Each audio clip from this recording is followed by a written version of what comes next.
পাত্রকে দেখেই চমকে উঠলাম আমি। ইস, একে আমি বিয়ে করব? মাথার সামনের দিকে চুল পাতলা হয়ে এসেছে এখনই, বছর খানিকের মধ্যে টাক পড়ে যাবে। ছেলে হিসেবে হাইটও তেমন একটা নয়, কেমন যেন বোকা বোকা দেখতে। ভালো মাইনে পায় বলে একে আমায় বিয়ে করতে হবে? কোনো মানে হয়? বরং পাশে যে ছেলেটি বসে আছে, দেখতে বেশ ভালো, আমার সাথে খুব মানাবে। আমার কথা শুনে মা ধমকে বলল, মেয়েদের এসব কথা বলতে আছে? তোর বাবাকেও কি আমার প্রথমে পছন্দ ছিল? 20 বছর সংসার করছি, পরে সব ঠিক হয়ে যায় রে মা। তখন দেখবি বরকে ছেড়ে মায়ের কাছে আসতে চাইছিস না। আমার মায়ের কথাটা শুনে অবাক লাগলো। পরে সব কিছু কীভাবে ঠিক হবে ঠিক বুঝলাম না। আমি রাস্তায় বেরোলে সবাই দুবার তাকিয়ে দেখত, এতটাই সুন্দরী ছিলাম আমি। রূপের অহংকারও ছিল আমার, কেনই বা থাকবে না? অনুষ্ঠান বাড়ি গেলে ফটোগ্রাফারদের লাইন পড়ে যেত। অনেকে মডেলিংয়ের অফারও দিয়েছিল, কিন্তু বাবার আপত্তি ছিল বলে করতে পারিনি।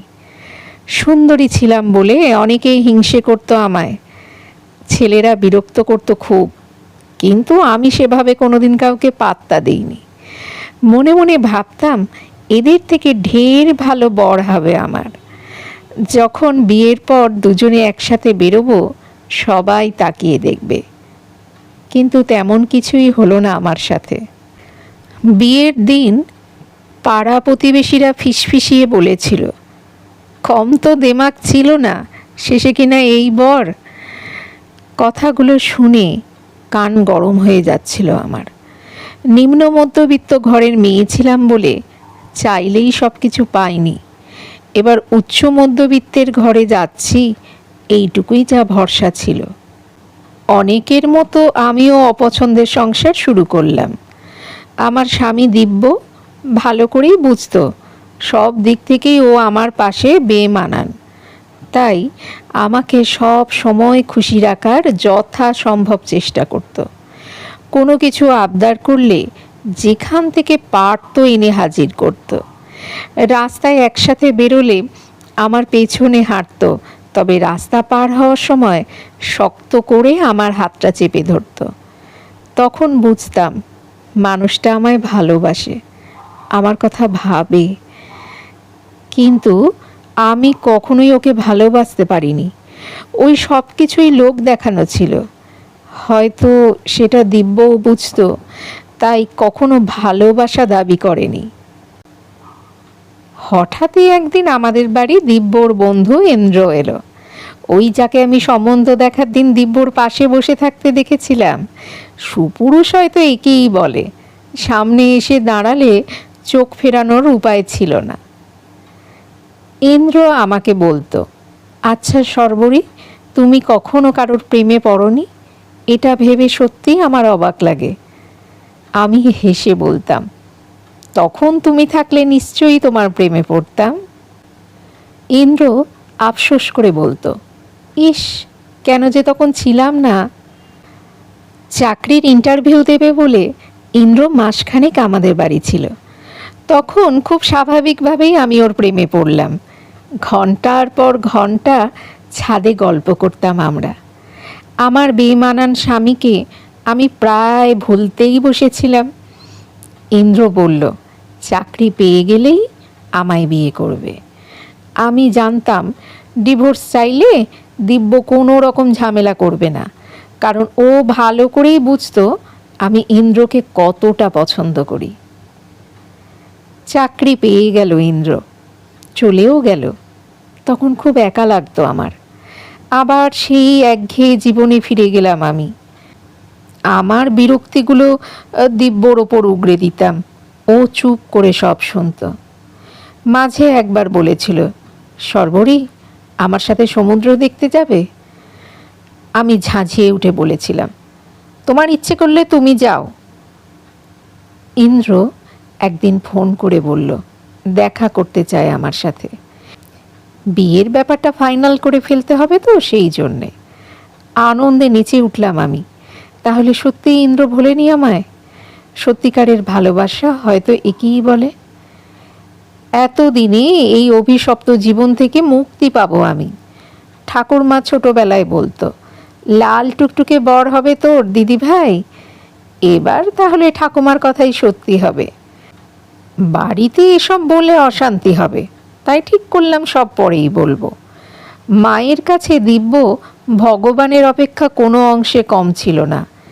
এত শিক্ষিত হয়েও এত বিনয়ী নাকি লাখে একটা মেলে। কিন্তু আমার সাপ কথা, আগে দর্শনধারী পরে গুণ বিচারী। বিকেল 4টে নাগাদ কফি শপে দেখা করব আমরা। সেদিন ছিল রবিবার। দিব্য সকালে সোফায় বসে কাগজ পড়ছিল। আমি বললাম বান্ধবীর সাথে দেখা করতে যাব বিকেলে, তাই তাড়াতাড়ি রান্না সারতে হবে আমায়। দিব্য মুখ থেকে কাগজ নামিয়ে বলল, তুমি যে কাল বললে ওভেন ঠিকঠাক কাজ করছে না, তাই আমি বলি কি একটা মেকানিক নিয়ে আসি, তারপর রান্না করো। এখন গ্যাসে হাত না দেওয়াই ভালো। আমি বারবার ঘড়ি দেখছিলাম। উফ, কখন যে 4টে বাজবে। বিরক্ত হয়ে বললাম, তুমি কখন লোক ডাকবে সেই আশায় হাঁ করে বসে থাকি আমি আর কি। আমাকে তাড়াতাড়ি রান্না সেরে বেরোতে হবে, তাই এখন এসব লোক ডাকাডাকির ঝামেলা করো না। আমার মেজাজ দেখে দিব্য আর কথা বাড়ালো না।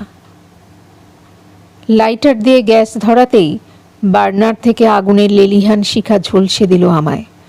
শুধু মনে হচ্ছিল মুখটা পুড়ে খাক হয়ে যাচ্ছে আমার। দিব্য পেছন থেকে টেনে সরিয়ে এনে আমার প্রাণ বাঁচালো। তবে আমার মুখ পুড়ল। যে রূপ নিয়ে এত গর্ব ছিল আমার, আগুনে পুড়ে ছাই হলো। দিন 15 পর কথা বলার মতন অবস্থায় এলাম। আয়নায় নিজের মুখটা দেখে ভয়ে আঁতকে উঠেছিলাম। দিব্যর কাছে শুনেছিলাম ইন্দ্র নাকি একদিন আমায় দেখতে এসেছিল, তারপর আর কখনো আসেনি। আমার ভালোবাসার মানুষ, যাকে চোখ বন্ধ করে ভরসা করেছিলাম, সে আমার পোড়া মুখ দেখে পালিয়ে গেল।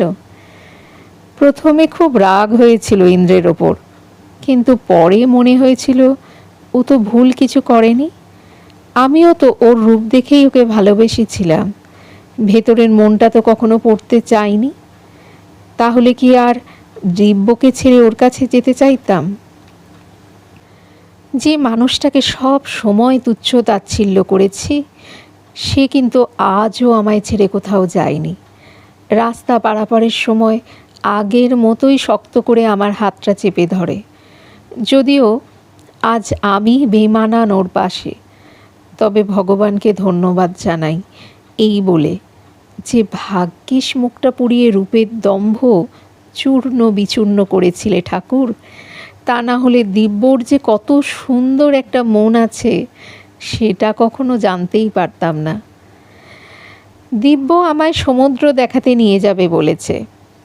সামনের সপ্তাহে পুরী যাচ্ছি আমরা। ওকে জড়িয়ে ধরে বলেছিলাম, ক্ষমা করে দিও আমায়, অনেক কষ্ট দিয়েছি তোমাকে। দিব্য বলেছিল, যত রাগ অভিমান কষ্ট আছে সব সাগরে ভাসিয়ে দিও।